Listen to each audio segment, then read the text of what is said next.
Hello everyone, welcome to Honeycomb. This is baby blue seals in the orange trunks over here. It's going to be Gaming Royale, Sultan Kiwi, Jar, and Fresh Dumbledore, aka ES on Discord. Squaring off against the IMC Interstellar Mailing Company on Team 1 here, NS, Serial Dreamer, Gnome Remover, Iris, and Solace.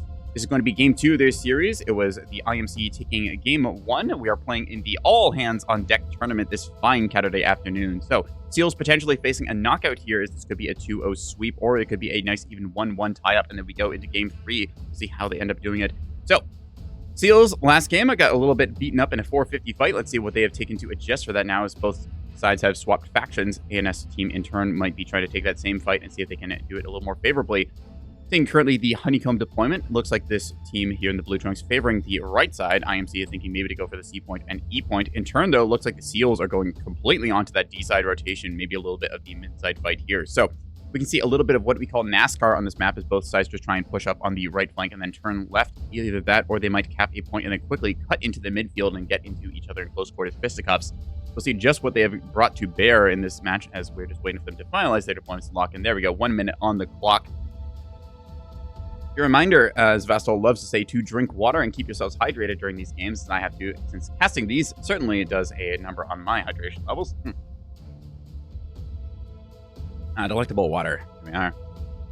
All right, IMC looking pretty happy with their deployment, favoring their right side stack. Looks like the Seals as well are favoring their right side. Solace as last one to ready up there. Jar saying good luck, have fun. We'll give him a little GLHF. That is even enough there. All right. Lock it in, Solace. Let's see what you've got. We'll go through these fleets very fast and then go from there. 20 seconds on the board. Come on, click that button. There we are. All right, on deployment, we are going to be seeing, looks like the drive flares of an Acello. The Heavy and Havoc is here. All right, 450s on the top and bottom mounts. Auroras on the side. Good looking Acello so far. Let's take a quick glance at this thing when we get into the match proper. We see some opposing drive flares here. The players will see those as well. All right, Gaming Royale is bringing a single Acello here. Looks pretty standard to me. Reinforced in the snoot, Raider drive to dodge, couple reactors, spyglass on this thing with a bulk mag. All right, interesting. Who is accompanying that? Why, look at this. It's another Acello. Never have seen this fleet before. Floodlight Illuminator on this one, bullseye on the chin. No comms jammers on these. Interesting. Oh, nope, never mind. There's the comms jammer. Just electing to split them between two. It's going to be similar setup. Yep, reinforced here. Just classic Acello pair. Although these are both Acellos. They accomplish slightly different roles with the different setups that they've got there in terms of EWAR or Illumination, to jamming. Fresh Dumbledore going to be coming down here with another Acello. This one is going to be the Plasma variety. Still does manage to bring some Auroras along. Has those VLS2s on the side here for some anti-craft munitions. Whiplash and Sundrive, making this thing go really fast towards the enemy, try and get close and get that Plasma to work.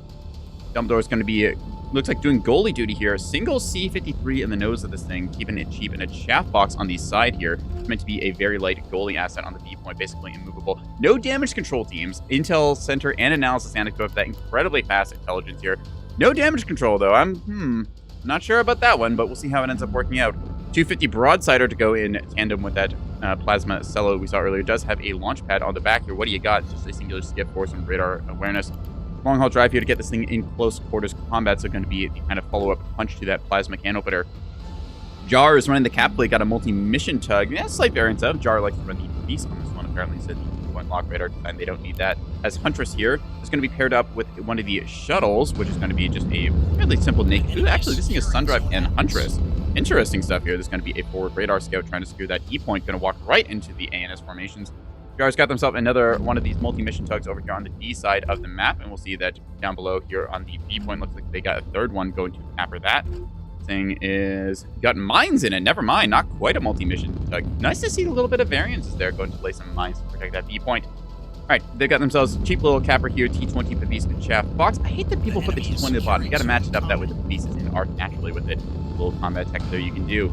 All right, they've got one of those there, one of them below the map as well. We're going to see a third one over here on the D side. And then lastly, we got a fourth one. Okay, so doing them in pairs. Very nice stuff there. Got themselves a little goalie asset here. T30s on this thing with a container stack launcher on the nose. A couple of decoy clippers. Very nice stuff. Jury reactor double drive setup and a very chunky mid. He's going to be a brick that will refuse to go down. Huntress Scout is going to find its way onto the E point and start getting shot by the ANS. We're going to see the other one is also trying to go onto the C point here. Immediate Corvette's going to engage. Right, let's get through these fast. Actions underway as both teams are securing their naturals right now and fighting for mid points. All right, we got Obelisk action here as T-30 and Plasma is coming to the field with Sultan Kiwi. They've got 1 and 2 of these things by the looks of it. A little bit of can opener action. The call up 100 mil is quite deadly, especially with that Plasma cell on the board. Got a Bloodhound early warning device here. Triple track correlator, very accurate. Not using the early warning quite yet, so might want to get that going, see the enemy. And lastly, just a little T-20 locker, not Corvette, shuttle over there. That's the OSP team. What is the ANS brought? Let's take a look at the neutral areas here. So Solace is going to be engaging right now with a cheapo naked capper, just meant to go on the point and kind of die for it. Just speaking of dying for it, we're going to see some size 2s coming out here. Might be finding their way into Solace's actual defender. And oh no, the unfortunate angle on this thing. No, defender just out of arc. Last second, those do go out to chaff still. Get hit in the front, you lose the main thruster. I swear, I can't make this stuff up. A little bit of light damage there, but still going to be not what you want to be suffering, especially as Jar starts to get closer now and able to put some rounds downrange. Looks like their ship here has been knocked out in terms of its power, so it's not able to provide an effective track. This is the downside to not having pinpoint. You don't have very accurate fire. Going to see these ARAD ACT missiles coming over here trying to clean up that. The enemy is securing. Solace might be able to get that defender that they had in arc here, but we'll see. They're kind of rolling funky right now, trying to get their guns on target as well. A little bit of the front line, just kind of on both sides, avoiding each other as they both go for that right side. Zach, there you go. Defender now on target. ARAD ACT going around. Do you MCON? Yes, you do. That's all going to go after chaff there. All right, so what else has Solace got in the banks here? They've got a bit of a capper fleet here. They had one of those little gun cappers onto that point. They had a naked capper up top on the C point. They had a gun capper kind of loitering over here on D side. It is spotted and might get shot up pretty soon. A lot of 100 mil on the OSP side. Also, Mark 62 is going to be shooting at the wrong thing right now as Plasma retaliates. All right, that's going to be interesting. They had their gun capper on the C point, which is going to secure it, but now we're going to start seeing some shots come out of here. 450 not effective against these Corvettes. Most of it over pens, dealing only 20% of damage. What's the last asset? Mark 62 capper down on the A point, just going to be deflecting anyone down there for the moment. Finally, I believe that we're going to see their... Yep, okay, it's a half and half cap. They got themselves a 450 Axford here. Comms jammer on the back, bullseye on the shoulder there, and then some defender and stonewall action. Nice to see that makes point defense. 450 going to be doing a nasty number once it gets a lock onto this tug. Tugs at this range are fairly evasive, but still, 450 when it can bite into the ship proper, assuming that they hold still, is going to do a lot of damage, especially considering this is the entire ANS frontline. I'm counting 5 Axfords here if I read right. Serial Dreamers got themselves a 450 Axford frontline. Got the... what's that? Rebound on the one, rebound the other, defender, chaff box. Yep, looks pretty standard here. Regal Lamb got itself Raider drives, as one would expect. Accompanied by the Angry Goat over here. Not how you spell goat, but you know what? I like it. Either way, you can have a little flavor. Another one of these things running up here, going to be doing some work. Does like to go for the rapid cradles, trying to buff up those rebounds on the shoulders as well. Interesting little tech there. Kind of a we have Stonewall at home technique. Anyways, 450 doing a very good number, like we said. Galactic Melody suffering heavily, magazine knocked out. CIC having a rough go at life. That is a lot of firepower to take with a singular tug. All right, what else have we not gotten through as we're watching this now? Iris over here is going to be running up with their own 450. Yeah, so Axford's ahoy on this side. 5 Axfords is going to be the ANS frontline. Stonewalls on this one as well. The defender is going to see the insides. Yep, Whiplash Raider able to stay evasive there, accompanied by, you guessed it, another Axford over here, 450. This one has a side 2 backpack for Naginata anti-craft and contra-active decoys. So, in this case, ANS is the only one with some fighter craft, as we see Gnome Remover has elected to go carriers for the second time now, going for these very empty double levies. This is an investment, as you can get a lot of fighter craft, but you give up a lot of internals for it. So just a singular deck gear locker and flight deck traversal system for them. Seeing a lot of their craft are currently landing right now, probably realizes that, hey, there's nothing really to shoot in the skies. Let me just go purely for ground pound. ANS has brought basically the only like air control assets here. I think there was like a singular skiff on the OSP side, but that was it. See High Tower over here, the Sundial keeping an eye on the top of the map. Cobra Flight kind of on patrol here looking for anything, but there's just nothing for them to find. They've just got a whole bunch of fighters and bombers around here loitering that can start doing anti-capital strike duty. Down here, like we said, the little brick here from Solace is going to be doing a good job seeing off some of these lighter threats. Looks like they went a little too close in here and unfortunately having some rolling issues. Still going to see some follow-up strike here as Gnome Remover going to be going on target with some torpedoes, seeing if they can do something about that. Couple of flak rounds there, I believe, being sent off from either the Obelisk Bulkers or from some of the accompanying shuttles. Hunter Flight here does have a bunch of torpedoes, Act Wake Validator, and then CMD Home on Jam. Nice little combination there in case of jamming. You're able to cancel it out with those odd... Sarissa? Was that Sarissa Fire? Where did that come from? Hold on a second. Do you have Sarissas? Or am I just, like... You do have a Sarissa on the tail. Very interesting. All right, so Plasma going to do some work against the ship there from Solace in the backfield. Here comes the strike. We're going to see a bunch of these size 1 saw illuminators going to be going after Chaff Cloud there, kind of what you expect. You see bombers here taking some hits. One of them does go down as they try and go on approach. So, let's see just what has got Gnome Remover. Let's go through these. Yeah, so a couple of these bombers and stuff. Okay, a couple of AMMs. They're trying to go into those. We're going to probably see these torpedoes striking in true here. 1, 2, 3 hits. Going to knock out the distant Mirage there, so that's going to be a very nice pickup. Jar bleeding a couple of their assets here as the ANS frontline and support fleets are engaging. ANS, little light on the cappers, but they're making it work. They've secured themselves 3 points comfortably right now. Still, the OSP has swept from the D side and now trying to push up as fast as they can. ANS doing their best to try and hide some assets, potentially do back cap. Jar staying on the ball, though, watching the backfields over here and get any potential Corvette that could be sneaking around. Going to be interesting now as we're going to see the front lines eventually run into each other. ANS has very good cohesion right now. The Axford ball is turning to face the enemy. Having a little bit of issues here from Serial Dreamers. Looks like they're trying to get their nose around, but unfortunately rolling a bit of the wrong way there. Still should see Solace able to, yep, there we go, broadside guns starting to bark. So this is a range issue, unfortunately, as the OSP, while very brutal when they can get in those close quarters with the Plasma 100mm build, do not want to be taking this very accurate fire from a distance like this as they are fed tracks by nearby assets. Couple more of these anti-bomber breadsticks, one of Ren's little texts there. Thank you, Ren, for inventing this thing way back during carrier testing. These are very effective at shooting down bombers as they can one-shot them, assuming that they get into range, seeing them have a little bit of trouble here now. Still, the Wake Seeker is going to be maybe swinging a miss on that one, just barely. A couple of these tornadoes as well, trying to find targets here. So Hunter Flight heading back. Remember that there is 2 carriers, so that is about like 1,000 points of your fleet just already down into holes there to facilitate all of this launching and stuff. See if they're able to field enough craft with that budget allocations. So seeing these groups of bombers is quite scary as the OSP really needs to tighten their formations up. They're currently doing the unfortunate error of splitting themselves up a little bit too much. Gaming Royale kind of on their own over here. We're seeing in turn Sultan Kiwi getting isolated down on the rock there between the A and B points as the bombers are going to start diving on them. Yeah, unfortunately, the ANS just having the better cohesion at the moment is going to be meaning that the Gojira over here is going to be taking a lot of incoming 450, is able to see off quite a few of those missile threats, but otherwise they're just going to be suffering the constant frontline barrage until he can force a closer engagement. A-cap flip does go off there as eventually the fighters are... no, actually, the fighters are not fully splashed down here. They just ended up going home by the looks of it. So 2v1 was taken. 100mm Bulker able to see off the Corvette guarding A point. OSP does secure themselves the 3 cap. ANS is ahead by about 50 points exactly right now. Still, they're going to be splitting their front line up, going a little bit wider here, trying to engage into the enemy. Fresh Dumbledore, aka ES, kind of alone on Safari back here. A little bit risky as we're going to see them not getting jumped on by a simultaneous strike from 2 angles here. Auroras are pretty good, but are they good enough? Looks like most of the Illuminators are going to be catching the chaff cloud there. Chaff doing his job. Aurora's going to start picking away at the fighters here. We can see them taking little bits of chip damage. I don't believe the Auroras have enough to pierce the armor of the fighter craft here, so they're only suffering half damage. Still, you wander into Aurora range, you are in for a rough time as we see them now just chipping away Talonflight. See Goblin in turn also getting zapped by those very accurate lasers. Have to be careful about your health bar there. We see they were on battle short, so those Auroras are going to take some damage. In turn, the Link Pokey over here is going to be trying its best to go to ground. Does have a Pike on standby there, able to get airborne if it wants to get that accurate 8-kilometer illumination fire. Or the, what's it, the EO Illuminator Designator. That's the word for it. Thank you. Right. Seeing the front line, though, trying to rotate over, they see a soft target like this isolated axe, not this, like this isolated bulk crater is very juicy for those Axfords to try and go after, seeing this long distance shot here. Ooh, look at all of that coming down. That's a good chunk of rain. Still raining in return. We're just going to see the 450 SLOs starting to do something. Axfords are presenting most of their bow towards that incoming threat, so not going to have the best effect. OSP just very split up right now. ANS keeping their confusion, able to play that dodge stance game in open space. They're feeling pretty good about their frontline situation here, able to get some shots downrange. Link Hoki has only 5 teams and 3 restores, so they're not going to be able to put everything back together on this thing. You're going to have to make some sacrifices here and there as more things are getting knocked out.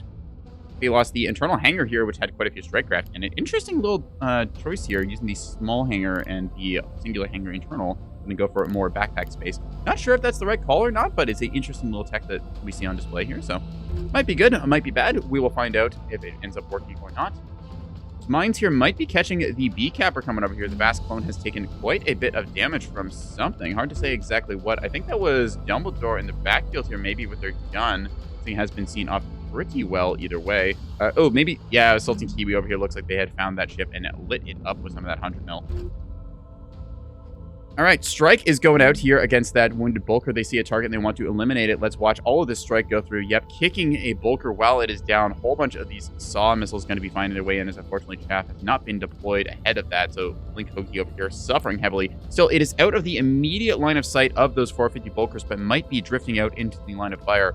Bulkers, in turn, are Not bulkers. I keep getting bulkers and axers backwards in this. I'm not sure why. Anyways, axers in turn going to be picking a 5 versus 2 fight over here. We're going to see Gaming Royale able to try and do some dodge dancing with their own radar drive. Radar dodging, very fun when you get these long distance frontline fisticuffs.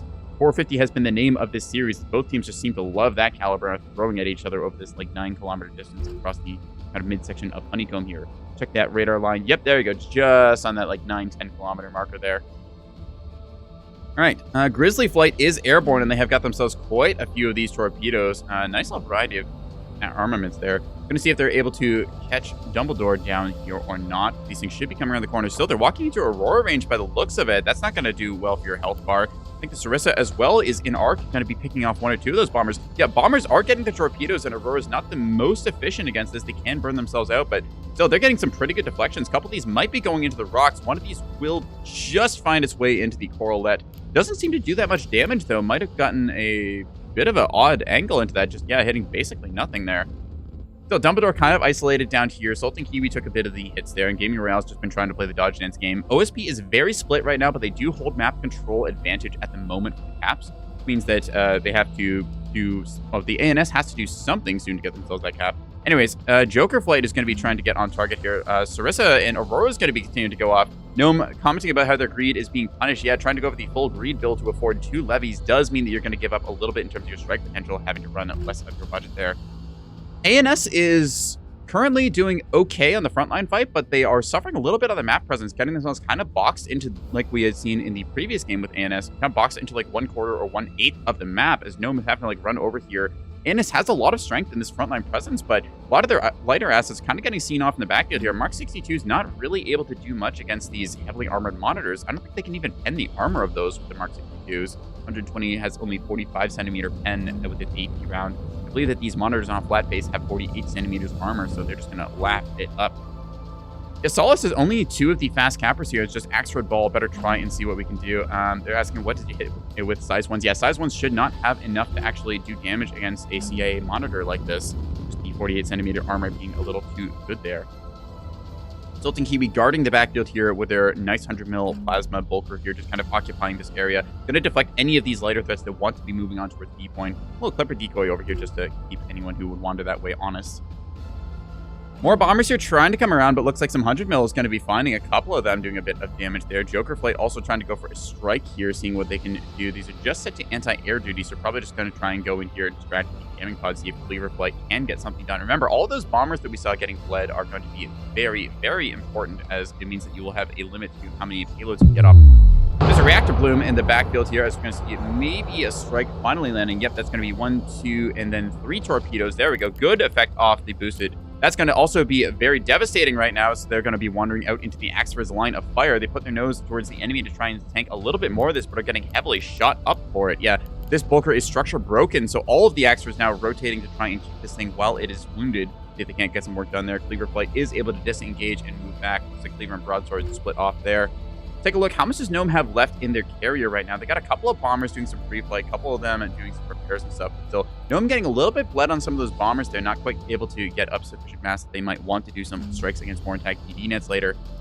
The Link Hoki structure broken earlier is going to be suffering as it takes 4 or 5 Axewords worth of firepower there, and it's going to get knocked out. Team doing the correct call here, recognizing the angle, going for those AP rounds right down the snoot of this thing. Also going to be rotating the AP shot now over onto the Acello. Acello has got a fuel line fire going off here, 85%, so it should get itself fixed. Still, not what you want to see. Getting that booster reactor knocked out means no Auroras for you. It does have the backup reactor here, but we'll need to run the radar as well.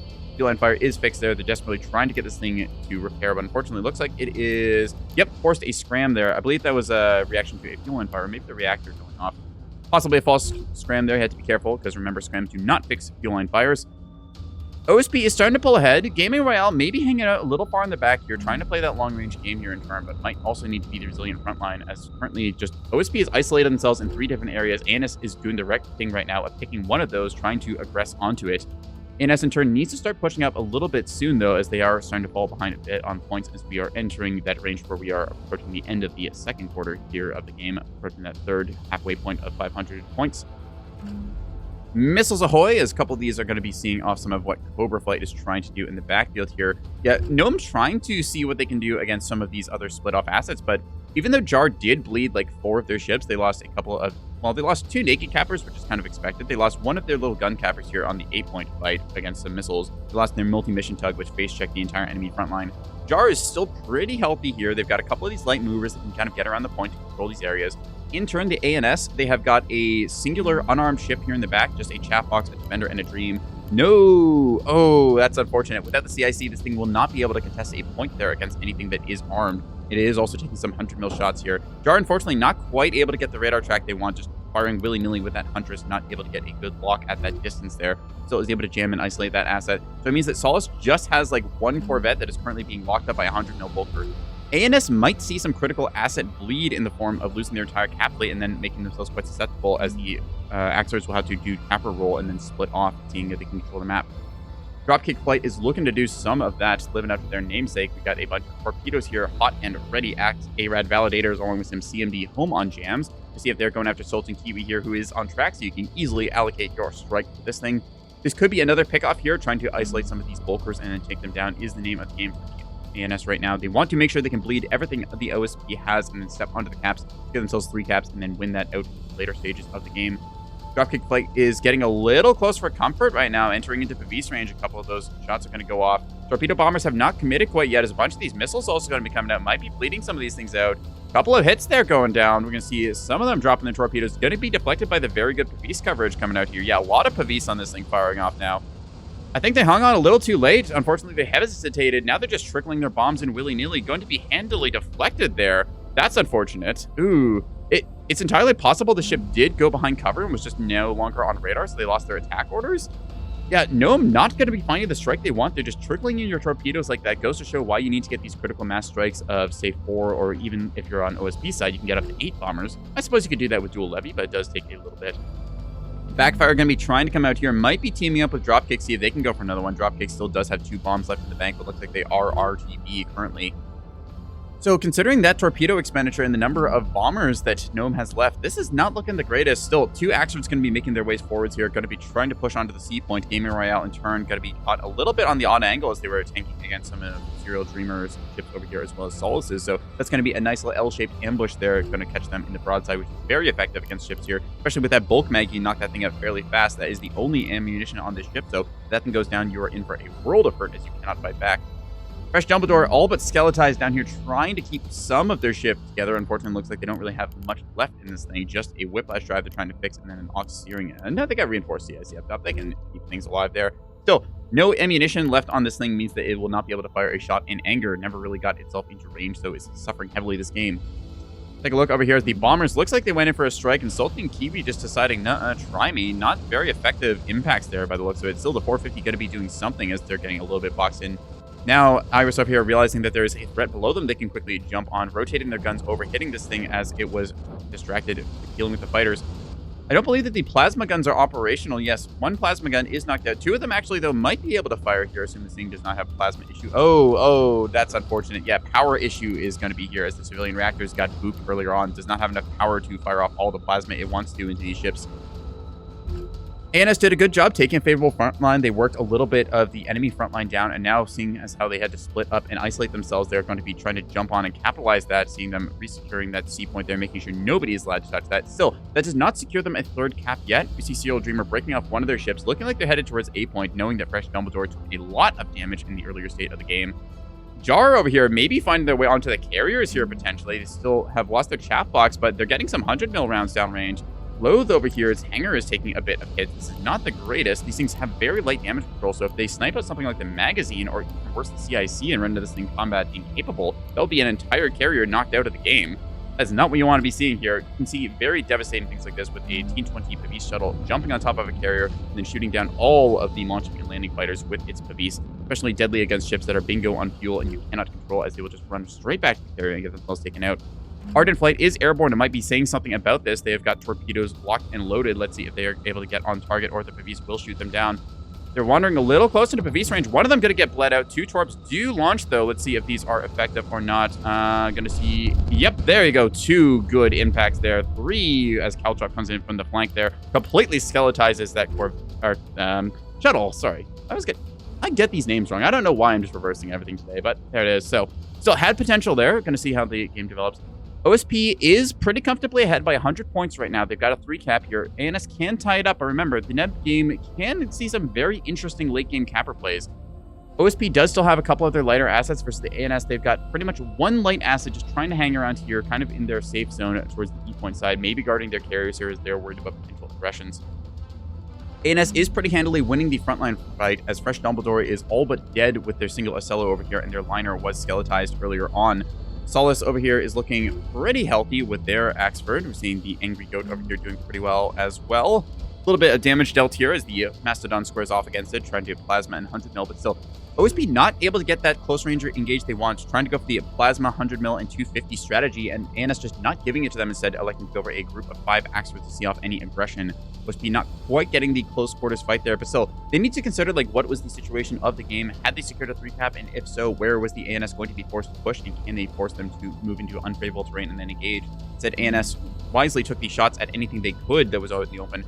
Gonna see now Gaming Royale starting to rotate their noses over here as more of these Axfords are rotating to face them as well. Just cruisers on both sides going bow on and then trying to let rip with their guns. Looks like Iris might actually be presenting a bit of a broadside here to them. That's a bit of an error, trying to instead bow tank towards Sultan Kiwi. That's not what you want to be doing. Keep your nose towards the enemy with the incoming fire rather than the one you want to be shooting at. You can always get those shots there. Go see some more 450 as they're trying to clean up this asset in the backfield. Kind of actually a good call here, recognizing they're very bled on cappers, wants to deplete the enemy on cappers as well. They already know they're favored in the frontline fight as Sultan Kiwi is down to just a singular wounded Volker that is losing the fight here decidedly. Angry Goat hardly taking any damage with Mastodon with his structure broken is going to be suffering as every 450 shot will hurt something. A cap is going off here on this point as we saw Serial Dreamer was able to step onto this now and is going to be just throwing hands against the Mastodon for the rest of the game. Arbiter Flight is airborne as well as Cyclone just kind of loitering around here. Does Gnome have any bombers left? That is something we need to take a look at. They do, but most of them had to land and then rearm and repair and stuff. If they have anything airborne right now, Shrapnel Flight is kind of on station, has gotten off the deck here and has its torpedoes ready, but still, Gnome not really got anything airborne right this second. Still, looks like they've done a good enough job as, unfortunately, ANS just kind of looking like they're favored in this frontline engagement. If they can bleed out enough of the enemy ship, they can comfortably sit on this 3 cap situation to the end. OSP, though, is ahead by 130 points right now, so can mean that you can get a rather tight score, especially if one of those points was to flip in the late game. Seeing the Axfords over here doing pretty good. Fisher, though, wasn't, although is taking some good damage. Again, 450 at this range where you can't just Raider dodge everything is going to start doing some work. See the Mark 68 very large hitbox getting knocked out. Bulk magazine as well. Is that the only mag on this thing? Yes, it is. Missing ammunition as it gets shot out by a well-placed AP round. You're going to see, like I said, though, the flip going through as, unfortunately, a bit of overextension here. Iris decided to kind of go on Safari here. Nothing currently in position to deny Gaming Royale just stepping onto the C point here. They are going to take some hits, but these are Ocellos. They are not any slouch, and there's a lot of health bar to have to go through here. 450 does good damage over time, but it's not going to be enough like a beam or crippling torpedo strike to see them off getting that cap. OSP might just be able to rat this one out if they step onto the caps. We see them now trying to contest the A point. Unfortunately, Axford is smart enough to sit on that point, and there's not nearly enough to see it off, unfortunately. It's not really a good can opener available. I think this reinforced drive is currently crippling it, holding it there. So, though, ANS might end up throwing this a little bit here, as that point's, like, it's tying up. Yeah, 730 points on the board. We are approaching that 4th quarter here. Remember, the game is not over, even if one team does look like they're a little bit down. You can see the piece going off here. No chaff deployed from this thing, as there's no chaff launcher, T20 and pinpoint instead. Ooh, RPF round's going to be taking out that piece. Fortunate timing there, the strike was not good at the moment. Shrapnel is airborne here. How many bombers is that? That's going to be 5 of these Weinhander bombers here going towards the C point. The term is not the best, but I believe that is how you pronounce that. Anyways, they're going to be finding some Ocellos here who have taken a significant amount of damage. These Auroras are not looking the greatest right now. I believe all of those have been knocked out. The Pesky Idol, in turn, does have still 3 of its operational. So we'll see if they're able to see off some of these fighter threats. A little bit of added beef here as we'll see some of these fighter craft going along. They've got some of their air control assets and stuff. Not really needed, but probably just need loadout that they had. Gorgon Flight, in turn, I believe, has bombs and jamming as well here, so to be able to do a little bit of work. C-Cap goes through as the OSP is propelled into that 4th quarter with 756 points. Remember, it's going to take a little bit of time for the ANS to get over here, and as long as they can keep some of these ships on point, Reactor Bloom going off here, I believe. Yep, so they got a minute 30 to fix. That should be enough. We will see what these bombers go after. They might target the wrong Ocello there. The still healthy Pesky Idol's looking pretty decent versus Heavy and Havoc is wounded, but still alive, pulling out there in the seaside. Meanwhile, down on the D point, Solace runs as fast as they can to get onto this. We'll see if they are able to contest it at all. Looks like the Monitor trying to get up there, but going to be a little too late. You can contest that somewhat. Okay, here we go. Torpedo strike out in the water. Size 1's going to be the first ones. Doing a little bit of size 1 strike potentially first there just to try and eat through the Auroras and assess the point defense status. Let's see if these bombers are able to get on target. There you go. Torps out in the water. Going to see those Auroras battle shrouded. All of the AMMs deployed, trying to chip away at any of this. The pesky Idol is going to get a good crippling strike dealt into both of its reactors there. Small locker, gun plotting center, CIC as well. Bulk mag goes down. The bomb follow-up is going to be a crippling blow to this thing. Immediately losing that CIC. Still does have its reinforced front side, but that's going to be a lot of damage. They have to get that CIC and that bulk mag back up. Additionally, it means they have to pick between these reactors here which ones they're going to want, and they do not get to have their gun plotting center or gun. So follow up a 450 as well. We're going to be doing something about that. We're going to see that both of these ships are, I believe this one is almost on the point. Might actually be drifting off here, so could see a C cap potentially go off. 3 cap is secured there, but still OSP actually slated to win this one, assuming they can sit on a 2 cap for long enough to take a long time to die or potentially go for any back caps they might be able to do. Seeing Gnome Remover in turn, walking past the E point here, maybe trying to go towards B point. Plank Boss is being called out there. We'll see if they can do anything in this fight. Pesky Idol just taking like a lot of damage there, but it's not proper dead. If they can get themselves back combat operational again, or if Heavy and Havoc can get itself onto the point as it's trying to, needs to get that CIC online in order to be combat capable to contest this. Could be a bit of a tie-up on this one. Interesting. Shrimp Fried Rice winning versus Limos. All right, well, that's the other games going on simultaneously as this one. Regal Lamb also got to be trying to get itself onto the C point here. Fortunately, OSP got isolated pretty well this game, and then after a frontline fight was favored in the ANS's hands, they were able to split off their experts and try and get onto it. Not to say that the OSP has not been trying this game, as again, they've got themselves a pretty decent cap score so far. Going to see Jar trying to see off some of the fighter craft around here from Gnome. Turn just Gnome keeping them kind of out of range there. Oh, maybe not actually wandering a little too close for comfort, right as I say that. Yep, Caster's Curse kicks in. Jar just not quite able to get onto the D point there. Dropkick flight coming in here. They have KB-22s loaded in that size 3 bay. You only get 4 of them, but that can sometimes be all you need if they're going on target for anything. 4 cap is secured for the ANS, and assuming that in... oh, nope. Dumbledore, unfortunately, disconnecting there. That's not ideal. Team Morale looks like they have inherited their ships here. I think that's going to be a declared ANS victory, as unless OSP can somehow get themselves a 3rd cap, you'll see over here Gnome Remover wisely putting one of their ships onto this point here. Do they have any missiles in that size 1 launcher? They do have a armed and dangerous missile, which is a ceremonial arming missile. 1 point offensive, which makes it so you count as armed on these points. We should see Jar trying to do a heroic last back cap effort, but unfortunately I think the ANS is going to have too many points too fast here. OSP gave them a run for their money, although unfortunately just a couple of little errors there are just going to be adding up over the course of the game. Still able to secure themselves 840 points here, probably going to add up to about 850 or 60 towards the end of the game here. See if they end up calling it early or if they elect to fight it out till the very end heroically. You see the love here from Gnome Remover trying to make its way onto B point. Might end up running into the sprint mines there. There is a window where you can like get onto this cap point if you're very careful and stand on that side. Otherwise, the mines might be finding you. Gnome able to do some quite good strikes over the course of both of these games. I think they were the only dedicated carrier we saw in this series so far. So 848 on the board, 796 for the ANS in turn. Now zooming out of the battle space, Jar is attempting to fight over here for the D point. Looks like they are suffering a reactor overload in the sun drive. Probably can fix that, but still not a winning fight here. Oh no, this thing unfortunately getting CIC knocked out there by well-placed AP rounds. So this thing will actually go off at 330. Fortunately, not going to do any can opener duty for anything to follow it up on. So yeah, OSP, a little bit of errors there as they isolated too many of their assets, splitting openly across the map like that. Does mean you control a lot of space, but it makes you quite vulnerable to be defeated in detail. We saw 5 experts able to pick off isolated assets of Dumbledore on this side of the map.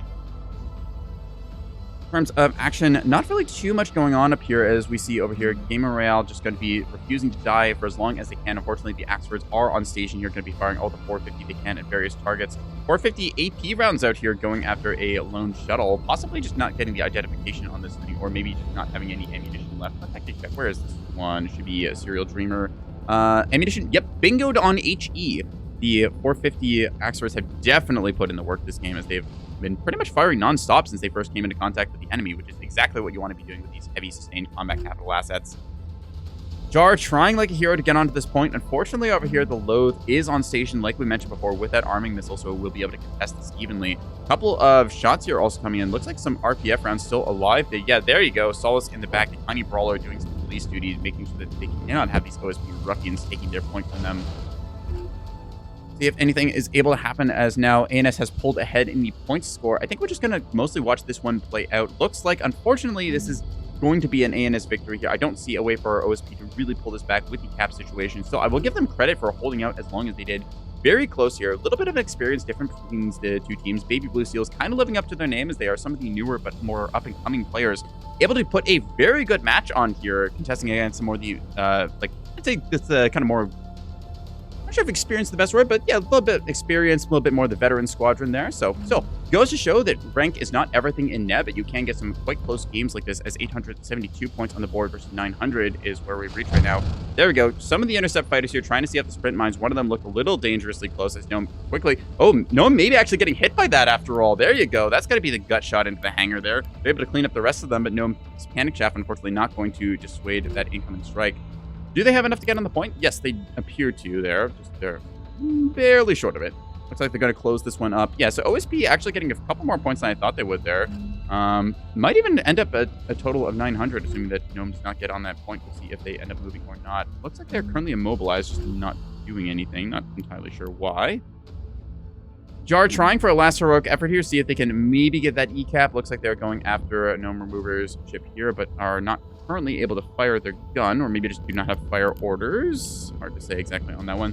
Still, I will give very good credit. Again, a little bit of a kind of experience difference here, going to show that once you get into the game, rank is not everything. It's all about the tactics and execution, and how you can get things. And we still have a very close game here, as we saw in both series. Only about I'd say like 100, 200 point difference will be the end score here. So good show coming in from the OSP side here. Baby Blue Seals did some wonderful games in their first series. Looking like the Interstellar Mailing Company is going to be the ones to advance. Still, Jar refusing to give it the ghost, trying in the last desperation play, see if they could rat out a win. The enemy is securing zone Boxer. Boxer cap will go through there. That's going to be GG called. Yeah. Good stuff overall. I like seeing both of these. I hope that the Baby Blue Seals will be able to look back on this one fondly, see, oh, we made a couple minor mistakes, they'll correct it in the future, and then come back swinging once again. In this case, Interstellar Mailing Company just barely able to eke out a little bit of advantages here and there, and then work them to their advantage. So yeah, nice close games overall. I think it was 100 points down for this one. It was about 200 or maybe 150 points in the first game. It's going to be them closing it out. Could be at 1 or 2 more ticks, and then we're done. I think it's 2 more. Yep, that's how math works. All right, Sultan Kiwi crying Seal Clubbers as the Seals unfortunately getting beaten out here. Still, very good show overall. I like seeing some of these tools on display. Just needs to tighten the execution a little bit. Goes to show that even though you can have like the best strategy coming in from the lobby, it does show that when the enemy brings something different than you might expect, you have to quickly adapt and then see what you can do to adjust to it. Fortunately, a couple of mistakes here and there can get punished, and that's what makes a difference. 100 point score difference there, as that is going to be us closing out of that series. I've been NekoboyBlue. Let's go through the damage here, seeing actually Gnome has done 28.5k. Yep, good stuff on that. Kanto's not able to get the most done for that, but yeah, Axford's spending a lot of their payload there. A lot of good damage done, as most of them were just emptying their entire magazines. I don't think a single... Okay, one of these is just shy of 15k, but still, that's a lot of Axford damage able to go out there. Yeah, we'll be doing a debrief for this one, so let's hop up to Peanut Gallery. Assuming that is, in fact, free. Yes, Peanut. Peanut Gallery. All right, let's go for post-game debrief then. I'll tack that onto this recording. Where is that Peanut Gallery? There we are. All right, audio mixing might get a little bit scuffed as we have to get these players up here, but see it go. Steel Clubbers. The lot of you. Right. You guys made this work. You guys did pretty good, actually. Oh my god. That was incredibly close. You guys did well. I think it was scary. within 100 points both times. Yeah, 100 or 200 points. I'm not certain on That what the was- score was exactly first time around, but very good stuff from the Baby Blue Just- Seals teams. You guys are really on the up and coming. Well done. Thank you. Thank you. Yeah, very hell yeah. much. Yeah. I've really appreciated the sheer amount of Axfords in both matches. It made it very fun. Yeah. We thought we should return the favor, you know? Yeah, no, absolutely. Understood. It's quite Slopulous interesting, if I gets may interject. slopulous. Just the difference here is like we're seeing similar kind of loadouts brought from both teams. A little bit of execution like difference there, just how that can like swing a game, and like the very small differences of like, do you get this cap point? Do you hold it for this much? Do you get like a lucky shot here to like one torpedo strike swing a frontline fight, and just how much the small difference can dictate these matches? Because I gotta say, like, Baby Blue Seals definitely like kind of on the up and coming, and I'd say like IMC, you guys have a bit of experience on them, but still very close matchup and quite good commentary. Not commentary, quite good content. Sorry, or the old thing. There I go, tooting my own horn. Don't worry about But me. it very well, if I could say so myself. Yeah. We'll get these games posted as soon as possible, so you can take a look at them. Once I'm done this recording with Twitch, you can go and parse that VOD if you so desire yourselves. Otherwise, I'll have the YouTube uploads for everyone to share to their respective peoples. But yeah, good show. I believe that this was a elimination, so I think that means it's going to be Interstellar Mailing Advance. I'll just double check on that. It is, yes. All right, so, Yeah. Yeah, Baby Blue Seals, again, thank you for coming out. Wonderful first series we saw from you on the channel, and then you gave a good fight here in round 2 against a opponent that also was able to advance. So yeah, good stuff. Keep at it, keep improving, take these lessons to heart that you learned from these games, and see you in the battle space next time. Thank you. Roger go to games. Yeah, you guys get fun. Hell yeah, you guys did great. Especially the obelisks. That was splitting up to cover yeah. caps. That was pretty good. Yeah, well, half the splitting up was sort of a strategic decision. The other half was I kept getting them caught on those rocks, and it was actually kind of frustrating. I would give a move order, and then I would look back, and one of them's just hogging the rock. It's like, all right, well, we're doing this now. All right, we're covering A. Whoever had the fucking escort carriers at the edge map entirely, that was so frustrating, because they were, even though they were like at the most passive position possible, they actually were in a position where I could still not cap Echo because they would have radar coverage over it. That was really frustrating. Yeah. It was right after the initial caps had gone off on that last match where we're all like, all right, we got to find these levies and kill them. Just bum rush them, murder them. I'm kind of sad we didn't, but yeah, there was violence. It was coming. Just never reached there. Yeah, the I saw the attempt, the 250 liner. Yeah, we saw it. The sprinter on Delta side. I said it there specifically. I was like, hey, there's a big death ball coming for you. You should probably start moving.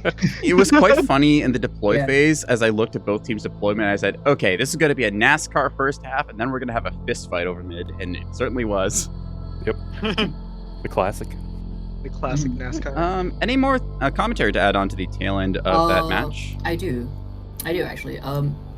Whoever's on the cellos, you did pretty well, but I think when you were you initially moved up to C, but you stopped like short of it. I think you could have just sat on C at that point, because at that point it was just you and me and my 2 experts, and as the meta is now, two cellos does beat 2 experts for some reason. But so if you'd sat on C there, you would have held it for a significant amount of time. Yeah, But, early on you the stopped. early on the idea was just to feint it so that I could cover like an alpha or like a back push. Right. Which I guess I should have just committed up, because we saw that it was like the 2-3 split of the Axfords going each way. So I probably should have just been like, okay, I'll just throw hands with these 2 and then we'll see what happens. Something else I could tack on. It's quite interesting seeing both of these games, like both the Yukon and the Honeycomb match, as the Honeycomb match and the Yukon match had basically the same thing, as ANS kind of got relegated to like 1/8 of the map. Just it's a little different in the execution the second game there. If those Ocellos, like you said, had pushed onto the C point, that would have secured a 4-cap situation, which would have tightened the noose a little bit more on the ANS, and they'd have to push out just that much sooner. So just little differences there can be the difference the victory or defeat. We were definitely taking it very slow because we said, hey, we have military advantage. We may are losing the caps, but like once we start singling you guys out, we could recap everything at the end. So yeah, OSB unfortunately kind of splitting off in 3 battle groups and then allowing themselves to be isolated there, as we saw. So does mean you get the flanking attack, but if you don't get into gun range like that with the 100 mil and the plasma and stuff, unfortunately you do get shot. Oh, they were never in range. I'm so sad. If they had only driven closer. No, we specifically were like, we kept TRPing where you were and saying, AK out, AK out. Do not be anywhere with an AK of that. Please come closer. Yeah. Oh, there was a moment where I pushed C, and like I realized at the worst moment that there was an obelisk right below me, but it wasn't firing on me, and I. He was firing at me. Oh, you're Yeah, the one because- who came around the top. Yeah, no, I didn't see was you pushing until those shells hit me, and I was like, oh, this would have been perfect. And then I tried, and Yeah. didn't great. It was Yo, a good blue position, though. seals. You could have absolutely Obby- shredded like one of me. The Obby PD is very good. How many Pavises is that? Oh, maybe 4 or 6. I'm very happy that I managed to shove off that fighter attack. I There saw was it coming. a lot was of bad. point defense going in there, and it looked like Gnome, you had a bit of issue trying to get some of your bombers on target over both games, Yeah, with the radar cover. I'm a bit sick. Our general sort of thought was that none of us are bringing in carriers, and now that we've advanced through the professional leagues, people will be bringing in carriers, so we need to be prepared for the massive fighter pushes. You did bring quite a few interesting tools. There's things like the STM and Sarissa bricks. The one Acello with the Sarissa on the belly and the Auroras ate a lot of fighters and torpedoes that game. That was Wait, it was on the belly? Yep, you had a Sarissa on the belly, and it was just able to shred a couple of them. Oh, It was Wait, on super frustrating, though, because I killed so many and they just kept coming and I couldn't kill all of them. Like the Dual levy does SDM give you the did depth. shit. Yeah. I should specify, when I say on the belly, it was not replacing the size 4 mount, it was on the tail slot where you can put a chat Oh, box. it's on the Ah. usual chat box slot, that one? Yeah. Yeah, the chat box slot. It's quite interesting. I also like the S1s from the liners combined with the Pavises really screwed me up because I was loaded with what you call Timu R3s, and it's like you make a rocket out of a torpedo, and so you have to get really close to hit those versus a Pavise target, and the S1s set the bombers into evade, and then It was a good way to tie them up and force a stagger fire, which is part of why it was Sultan Kiwi on the 100 mil bulkers game too. Yes, it was. Yeah, it just meant that you got a little stagger in one bomber, then the next one just 2 torpedoes is not enough to pen that Pavise net. I'm so glad it worked like I thought it was going to. That's all I'll say. yeah, it's a pretty good design, I think. Thank you. Well, I think that's where we'll close up recording for this one, as I'll have to cut and edit these up, and then I'll get them up on YouTube as soon as possible. But again, thank you, Baby Blue Seals, for coming out. Very close games overall. Just IMC, little bit of experience there, I'd say. Just again, it's the Seals, and they've been clearly accused of seal clubbing, so we'll have to charge them for that one. But I wouldn't say that's seal clubbing. Too close. it's a team literally Yo, called Blue Seals. Seals. It's a little clubby. Anyways, yeah. IMC, congratulations to you. Well fought as well. And again, remember, this is very close games. It could have gone either way up until the very last part of it there. So Quite scared both games, but especially the honeycomb one. Yeah. Was I'm glad we instilled fear. run us around with the caps. all right. Anyways, I'm gonna have to close out the recording there and get this edited, like I said. But still, thank you all for playing. I will catch you when I do.